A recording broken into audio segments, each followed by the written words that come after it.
Después de 7 días de cuarentena, despertamos en nuestra habitación. Parece un sueño, pero no lo es. Estamos en un complejo turístico en la superficie lunar. Hemos sido contratados para arreglar algunos problemas en los sistemas informáticos de la empresa. Un trabajo cómodo y muy bien pagado. ¿Qué podría salir mal? Nuestra habitación es fría y podría estar un poco más limpia y ordenada, pero cumple su función. Por suerte, hemos pasado la cuarentena y no estamos enfermos, así que podemos salir y empezar a trabajar. Pero el protocolo dice que primero hay que ponerse el casco. No vaya a ser que alguien nos pegue un resfriado.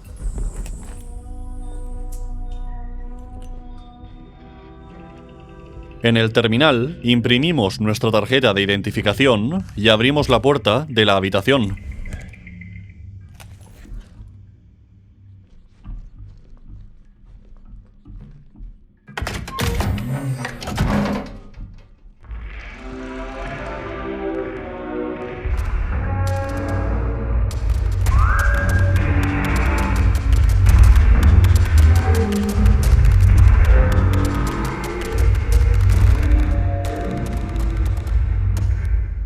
Vaya, resulta que en el único complejo turístico de la Luna no hay ni un alma, todo está manga por hombro y ni siquiera las luces están encendidas. ¿Quién se lo iba a imaginar? Echamos un ojo a la superficie lunar a través de una ventana y buscamos una hack o herramienta de ayuda a cosmonautas, un dispositivo vital para nuestro trabajo. Después de ver un PowerPoint explicativo de la herramienta, activamos el ascensor y vamos a la estación de tranvía, que conecta las distintas zonas del complejo.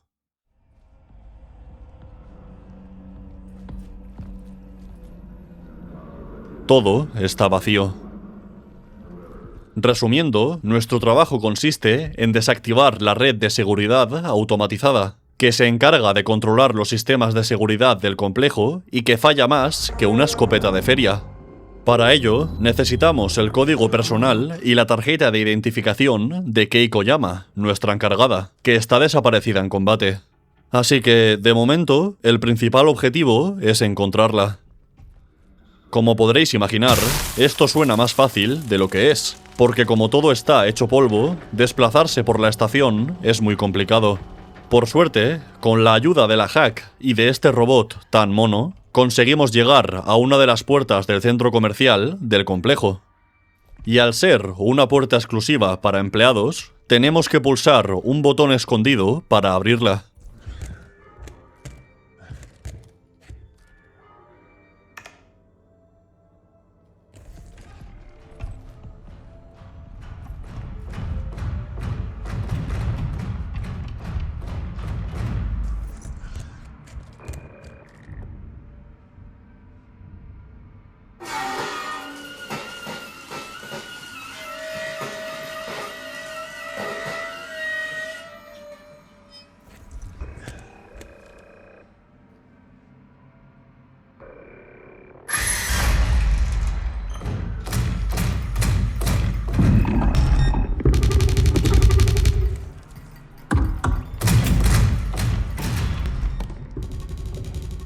Viendo a este robot y sus malas intenciones, no es difícil imaginar qué es lo que ha ocurrido aquí. La red de seguridad automatizada se ha vuelto loca, a los robots se les ha ido la pinza y los habitantes del complejo han pagado las consecuencias. Como no es cuestión de resumir punto por punto un juego de 4 horas, puedo deciros que la primera mitad es bastante predecible. Mientras buscamos el código y la tarjeta que necesitamos, estos robots nos intentan dar matarile. Pero como somos los protagonistas de un videojuego, logramos escapar de ellos y desactivar la RSA. Aunque es un poco raro que no haya cadáveres a la vista, ¿verdad? Pero no tengas prisa, porque esta historia aún no ha acabado. Leyendo los mensajes que se enviaban los empleados de la empresa y otras fuentes de información, descubrimos que la RSA activó el protocolo matar a todo lo que se menea por un motivo de peso. Antes de nuestro despertar, un hombre llamado John Cooper, que formaba parte del equipo de seguridad del complejo, hizo una excursión a la superficie lunar para investigar un terremoto. Entonces, descubrió una grieta en el suelo y un cadáver humano lleno de hongos. Poco tiempo después de regresar, empezó a mostrar síntomas de una enfermedad que terminó contagiando a sus compañeros y al resto de los habitantes del complejo. Esto provocó que la RSA enviara a sus androides a eliminar la amenaza lo antes posible. Por eso, el complejo está vacío y no hay cadáveres por ningún lado, porque los androides se han deshecho de ellos. Ahora, la pregunta es ¿por qué deberíamos desactivar la RSA?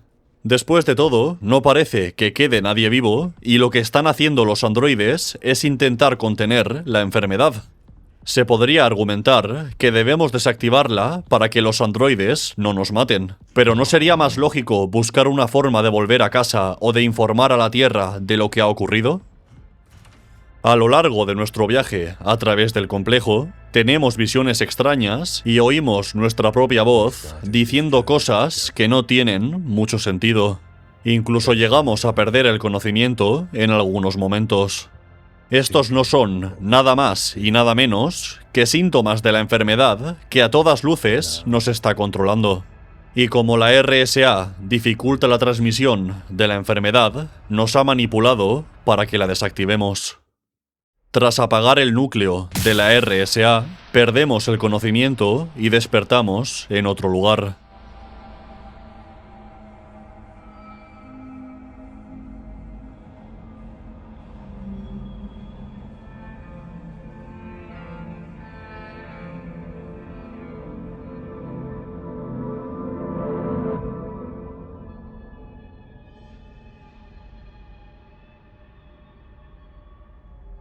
Hemos dejado atrás el complejo turístico para visitar las instalaciones del Instituto Prisma, un grupo de científicos cuyo objetivo era investigar una cueva subterránea a la que llaman el Canal. Este canal no es más que la grieta que John Cooper encontró mientras exploraba la superficie lunar después del terremoto. Y el cadáver que descansaba dentro pertenecía al de un científico del Instituto Prisma que falleció a causa de la enfermedad. En este nuevo escenario, nuestro objetivo es realizar los procedimientos necesarios para abrir el camino al canal y meternos dentro. ¿Por qué? Pues porque lo dice un ordenador, supongo. Lo bueno es que aquí no hay robots asesinos, así que cumplir nuestros objetivos debería ser fácil. O no, porque los informes del personal del Instituto Prisma hablan de que una criatura desconocida ha entrado en las instalaciones. Una criatura muy alta y que solo es visible a través de la cámara del hack. Pero bueno, no tiene por qué ser agresiva, ¿no?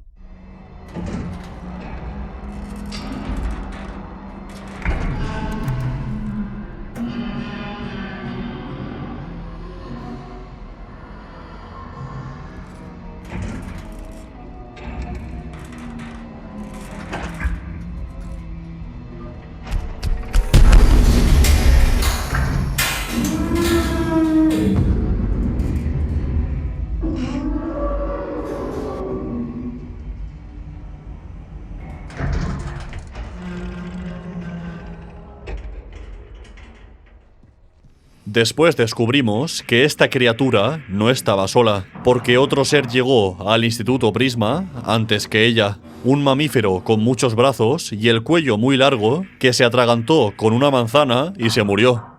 No es coña.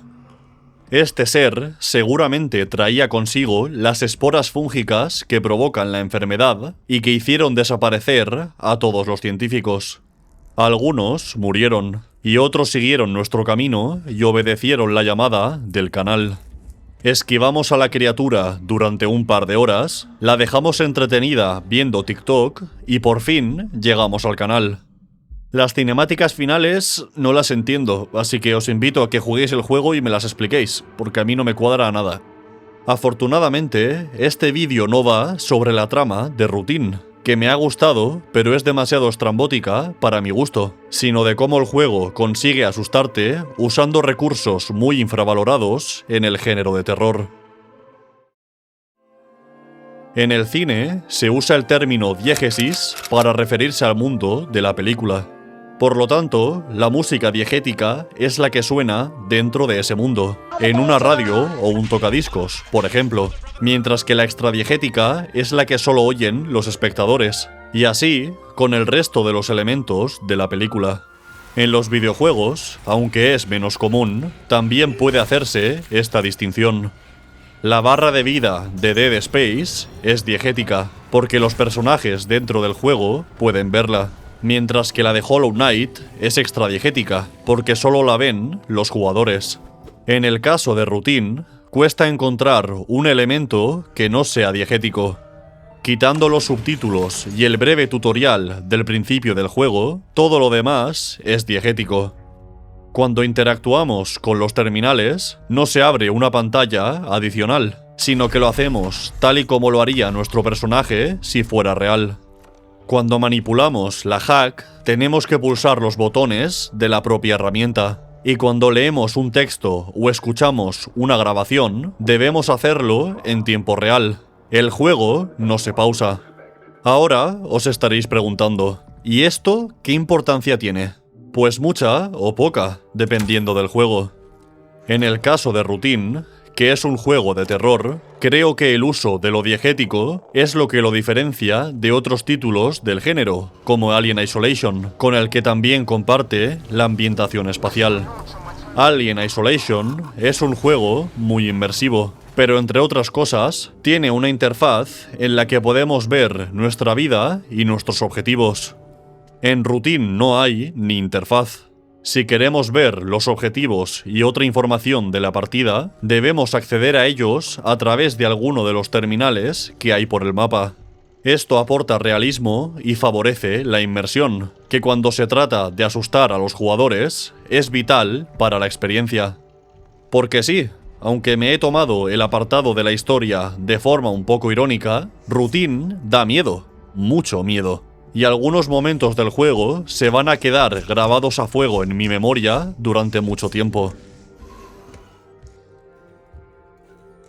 Os pongo un ejemplo. ¿Recordáis que os he hablado de la criatura alta e invisible que nos persigue dentro del Instituto Prisma? Pues hay un momento en el que debemos resolver un rompecabezas para conseguir un código que nos permita avanzar en la historia. Este rompecabezas consiste en traducir a números unos símbolos que hay grabados en distintas partes del laboratorio. Algo, en principio, bastante sencillo. El problema es que mientras pensamos en cómo narices hacerlo, hay un monstruo enorme dándonos caza que puede aparecer en cualquier momento sin que nos demos cuenta porque estamos mirando un papel. Y os aseguro que esta experiencia no es agradable. Como tampoco es agradable leer los textos de los terminales mientras oímos los pasos metálicos de un robot asesino cada vez más cerca. Y podría poner más ejemplos, pero creo que se entiende lo que quiero decir. En todo caso, si os interesa el juego, meteos en mi canal secundario y veis la partida entera ahí. Que necesito el dinero, por favor, ayuda. Que un juego de terror sea más realista nunca le hace daño, y Routine es la prueba de ello.